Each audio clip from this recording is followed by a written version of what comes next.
My name is Sarah Catlow, and we're going to look at how athletic performance has changed in training and competition and expectations over the last 2 decades, and how this impacts injury rates and injury prevention.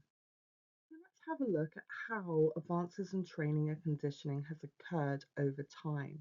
So, in the early 2000s, training was generalized with a focus on strength, endurance, and skill based drills. Now, training is highly individualized and data driven, using wearable technology, force plates, and AI powered performance tracking. Now, periodization and load management. 2 decades ago, athletes often followed high volume, high intensity training year round, which led to burnt out and injuries. Now there's a greater focus on periodization, active recovery, and injury prevention strategies like pre rehabilitation and sport specific mobility training. So, what has changed in the modern athlete? Sports science and technology and performance enhancement. So, wearable technology and kind of data analysis with the athlete. So, GPS trackers, heart rate monitors, force plates, and AI driven data are now essential for load monitoring, injury prevention, and optimizing recovery. Biomechanics and movement screening. So, athletes now regularly undergo screening to assess mobility, stability, and risk factors for injury. Nutrition and recovery. So, this has become bigger in the last couple of years. So, the focus on personalized nutrition plans and supplementation and hydration strategies is now a key part of athletes' development. Now, then, general diet plans with basic macronutrient trackings, but now sports nutritionists tailor diets based on individual needs, performance goals, and recovery demands. Now, mental and psychological shift in modern sport. So then, mental toughness was often seen as a natural ability with limited formal support.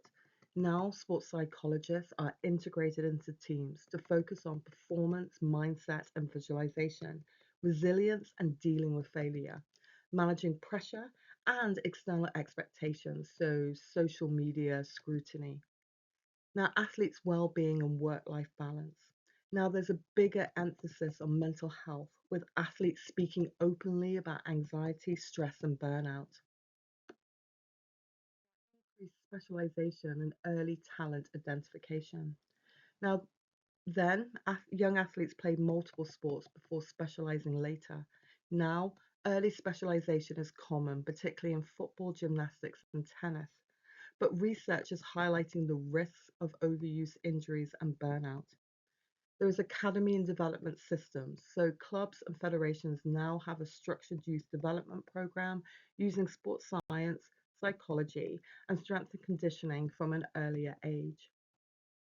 Increased competition and commercialization of sport. So the globalization of sport, more international scouting, cross-country athlete recruitment, and year-round tournaments.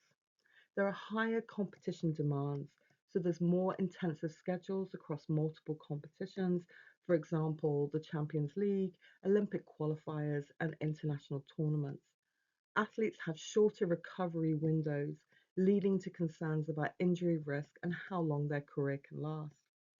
Sponsorship, media, and athlete branding. So, athletes now have to manage their public image, endorsements, and social media presence.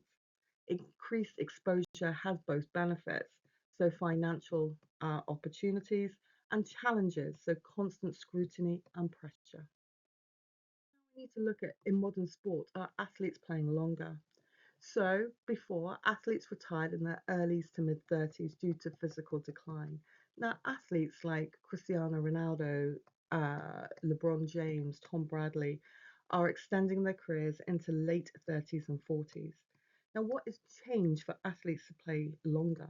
So, better recovery strategies, so cryotherapy, sleep monitoring, and active recovery, more strategic workload management, personalized training and rehabilitation programs.